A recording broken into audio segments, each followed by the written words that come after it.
So hello there everyone, and I'm going to work with OpenGL again today, and today I'm going to show you how you can load your bitmap images which you've created in software like Paint into OpenGL and use them as 2D textures for your graphic application.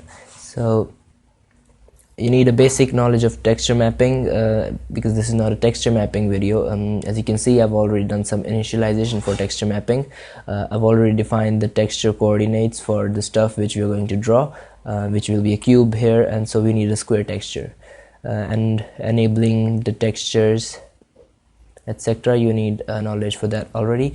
And you can create your textures in software like Paint. Now the texture you've created, you save it into your program executable directory from at the place where the program will be executed. So it is the binary, debug, and this folder where the binary of the application will exist. So this should be in the same directory. So this should be according to your application from which it from at the place. I mean, you can also keep it in the directories you create, subdirectories, but we'll prefer to keep it in the same directory in which the application is. And remember to save it as 24-bit bitmap, this option right here.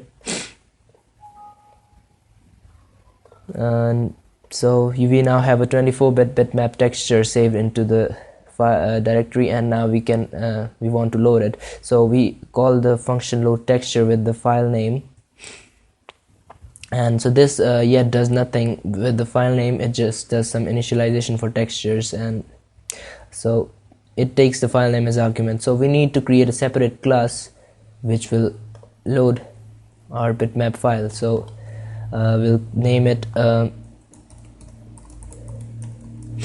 BMP loader, and it will take the argument const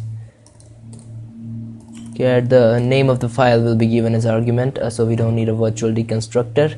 We'll uncheck that, and we need both the header and the implementation file, and all the options are correct. And let's create a class and then add it to a project with debug and release. So this is our class. Now in the header file of the class, we'll declare some variables, which are public variables, which have to be used from the object of the class, which has to be accessed from outside the class. So we'll keep them public.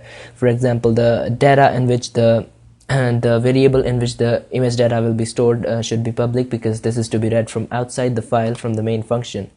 So we'll read the data in the binary format, so we can use the unsigned character data type here, and we'll name the variable as texture data. And we also need two variables for width and height of the image, which also have to be read from outside this class, because while building the textures we need to know the height and width of the image. So we'll keep them integers, I width and I height. So we've declared the public variables, and then we also need two more variables for reading data from the bitmap file, which for which we need to include the Windows header file.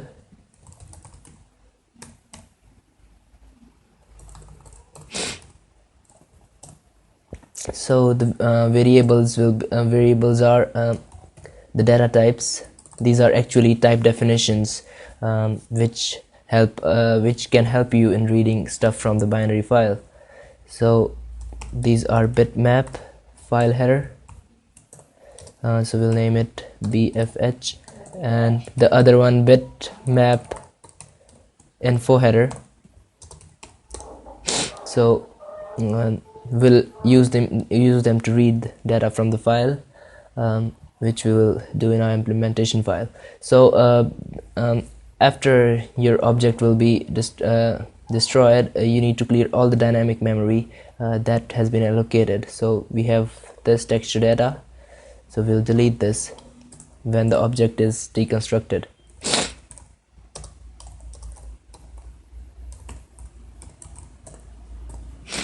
And now in the constructor we need the file name.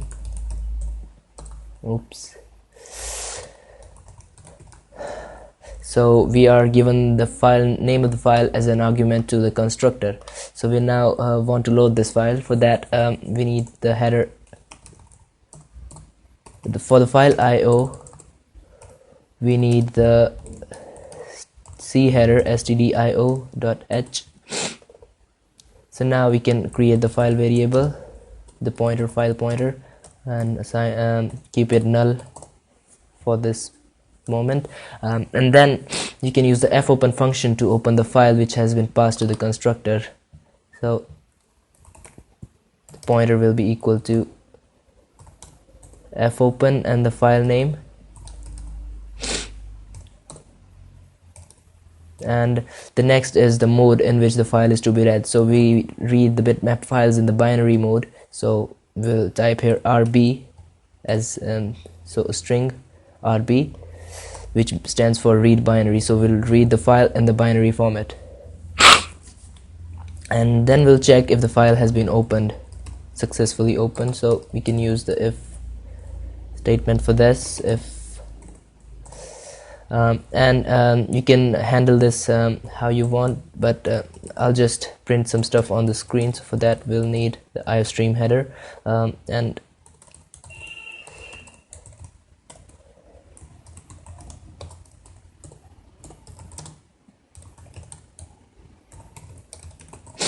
the file was not found. I'm not going to do anything else here. You can implement other logic for exiting the program or stuff, but this is for demonstration. So this is all I do for handling the problem if the file has not been opened, and if the file has been opened, we'll start reading some stuff. So bitmap header file contains at the top of it contains the bitmap file header, which contains information about the file format and other things. So we'll first read the bitmap file header. For that we'll use the fread function and read it into the variable bfh bitmap file header, and the element size of the element will be size of the bitmap file header, and count will be 1 because there is a single header that we want to read, and then the file name. So we have read the bitmap file header, and will in the file header contains the information about the format of the bitmap file. So we'll check if the format is ideal for what we are, if the format is the same what we are looking for. So we'll check this if bitmap file header dot this is the bf type, so the type of the file, if it is not equal to our desired format. So I've stored the hexadecimal value for the format. So if this is not equal to this, so this means that the format is not what we are expecting. So this is in a different format. So in this case you can print some stuff on the screen saying that this is not a valid file.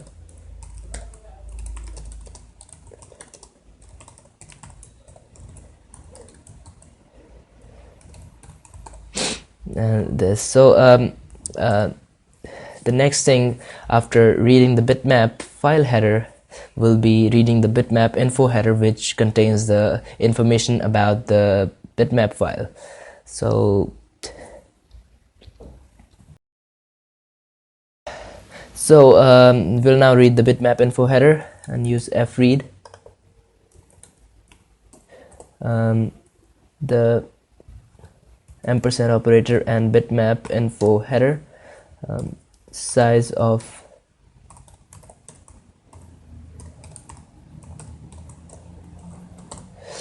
and there is single header, so count will be 1, and the file name. So after the info header has been read, so this header contains the information about the image data. So the information like width and height of the image, the size of the image, the number of pixels, etc. So we need to use the size of the image, the total number of bytes which are used in the bitmap image. So we will need that stuff earlier. So in some cases the size of the image in some cases the size of the image is not read, so we need to set the size of the image manually from the width and height which have been read from the info header. So you are guaranteed that the height and width will be read properly and accurately. So if the dot size image, if the size image equal to 0, means it has not been read, so we'll set it manually.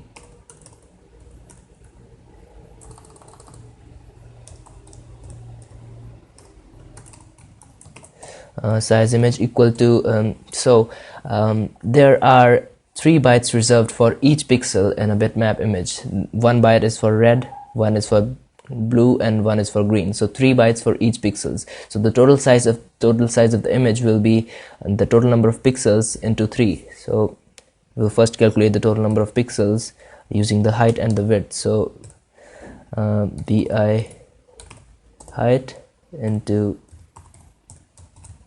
so the number of pixels into 3 will be the size of the image. So now we are ready to go. Next thing we want to do is read all the texture data from the file. So before that we need to allocate dynamic memory for the texture variable. So this texture data, we need texture data to be equal to the size of the image. So texture data will be equal to unsigned character. So the size should be equal to the size of the image, so we have just initialized this bi size image. This will be equal to this now. We can start reading the texture data if we are at the correct position in the file from where the texture data starts. So we'll first set the pointer in the file to the position from where the image data will start. So we can use the bitmap file headers bf of bits to get the position from where the bitmap data will start. So this returns the position, and so we to seek to that position we can use the fseek function, the first argument, which is file name, and then the offset. So offset is given by bitmap file header dot bf of bits. So this gives the number of the position from where the data will start, and the next argument will be the origin from where we want to start. So we want to start from the starting of the file to this number of bits from there. So for the starting of the file we'll use the argument seek set, which means that the origin will be the starting of the file and we'll have to move this number of units forward.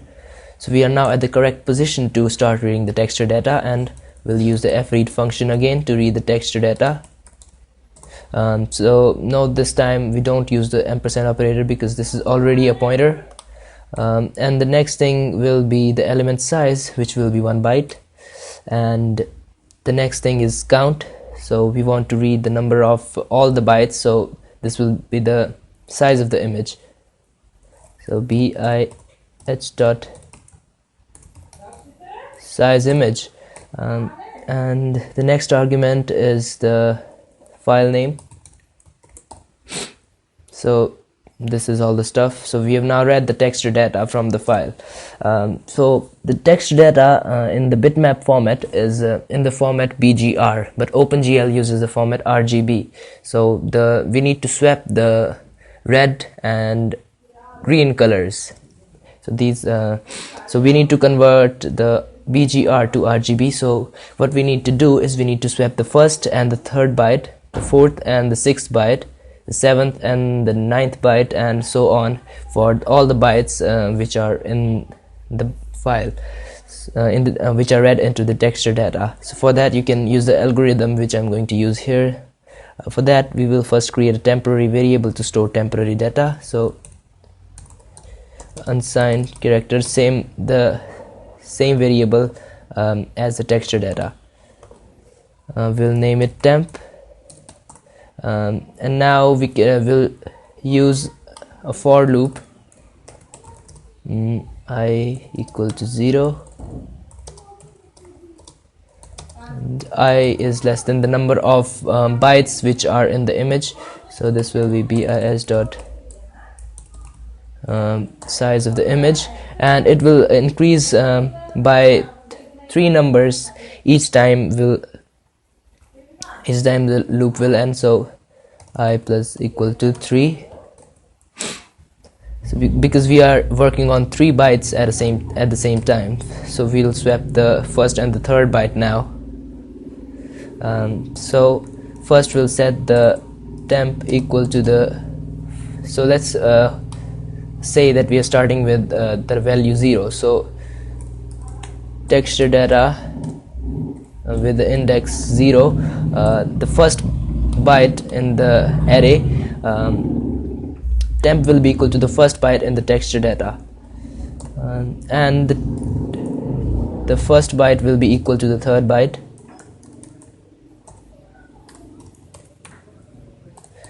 and the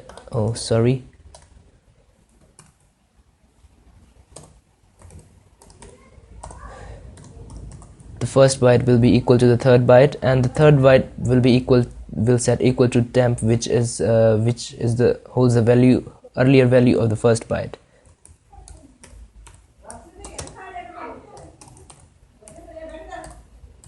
We'll set it equal to temp. So what we do is we just swap this position with this position. So this is all that we do here. And now after reading the texture data in the correct format, we can set the width and height of the image, the eye width and the eye height. So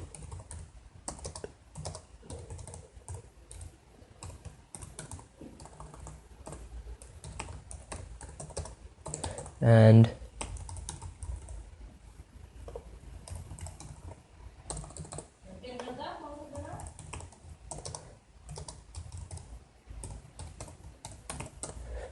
we have done this, and now we can close the file because we have done all the reading stuff. Now you can build this program to check if there are any errors. So this compiles successfully, so we don't have any errors, and now we can load this and use this class to load the bitmap into our main file. So we'll first include the header, bmploader.h, and now we'll create a bitmap object here, a bitmap loader object, BMP loader. We'll name it BL and pass, this is the wrong place. So the name of the file is passed to the load texture function, and in this function we'll define the BMP loader, name it BL, and the file name will be passed, which is passed from the main function. So text.bmp will be passed to this constructor right here. And so after creating these objects and the BMP loader object, we can call the additional functions which we need to set the load the texture into OpenGL. So glue build 2D mipmaps. So we'll pass the suitable arguments. Target will be GL texture 2D and components RGB. We have read the file in the RGB mode, and GL width will be bl.I width, and height I height, and the format is GLRGB, and the type is GL, and we have read the data in the type GL unsigned byte, and the data, all the image data will be bl dot texture data So here we load all the stuff. After calling this function, you can build and run your program to check if the file so this program will not be able to find the file because there is some directory problem because I'm executing it from the IDE. So I'll go to the folder itself, and there is a binary file and the texture in the same directory, and now we'll execute it and we'll get this. So we have successfully loaded this bitmap texture into our OpenGL application. And so this was all for this video, and if this was helpful, please like the video and subscribe if you want to support my channel.